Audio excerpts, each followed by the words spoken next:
Here in RT, and next we talk to an outspoken radio host and filmmaker, Alex Jones, about inspiration for his latest movie, Fall of the Republic.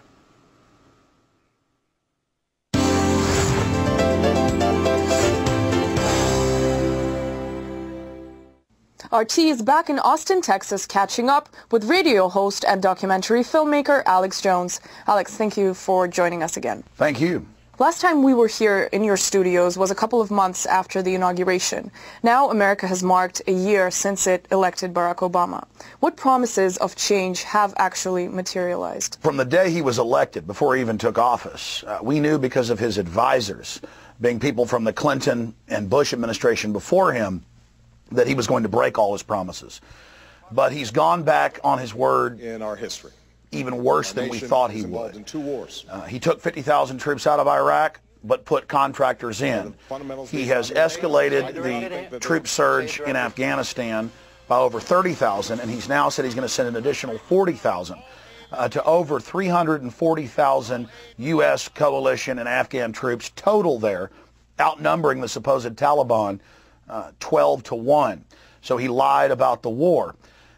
In fact, he's a bigger warmonger than George Bush in many respects. But again, Obama's just a puppet. He's carrying out the policies of the Anglo-American establishment of the military-industrial complex. He's giving that left cover.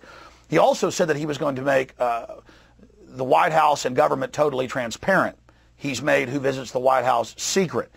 He said that he was going to end the process of rendition, secret arrest, secret torture.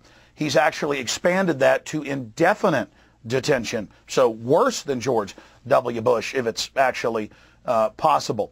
He said he was going to bring the big banks to justice, and he's actually opened the floodgates to even more corruption by our Western oligarchs. So Obama has taken all the previous corruption to a new level. In less than a year in office, this is official numbers, Barack Obama has spent more money than all presidents before him.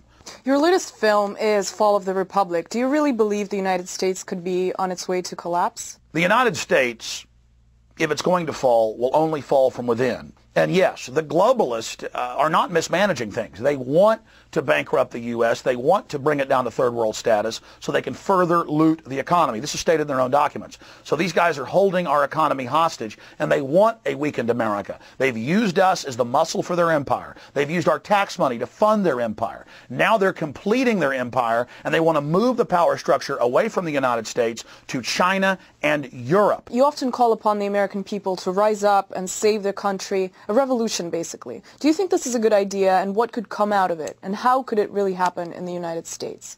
Our republic is falling. That's why I've made the film Fall of the Republic. I'm calling for a revolution of ideas, a renaissance, an awakening to true free market, not this phony, crony, mutant form of capitalism that's not free market, that's really a oligopoly or a monopoly of the elite. I'm calling for a peaceful revolution under the Bill of Rights and Constitution, the people's right in the Declaration of Independence to take their government back when it becomes oppressive and tyrannical. And by every yardstick, by every measure, we have a tyrannical, oppressive government that violates the Bill of Rights and Constitution, that violates our laws, and that is basically being used as tools, as private interest to loot the people. I don't want to have a military coup. That would probably just turn into some other form of tyranny or fascism. You've compared the current situation in America to George Orwell's novel 1984. Is Big Brother really watching Americans, and how? Big Brother is watching Americans, and Big Brother wants people to know. They've gone in the last few years from denying that the National Security Agency is spying on Americans without warrants to saying, hey, we're listening to your cell phones, we're reading all your emails. The NSA is building snooping centers all over the country, admitting they, quote, may shut the internet down during emergencies or during crises. There's open discussions of restricting free speech in the United States, not free speech in the streets, but free speech online, free speech in newspapers. The American people have laid down for a long time, but I notice as the system tries to squeeze us and push us around, people are really starting to wake up and get angry. And so the globalists are pushing it a little too far. In your film, Fall of the Republic, you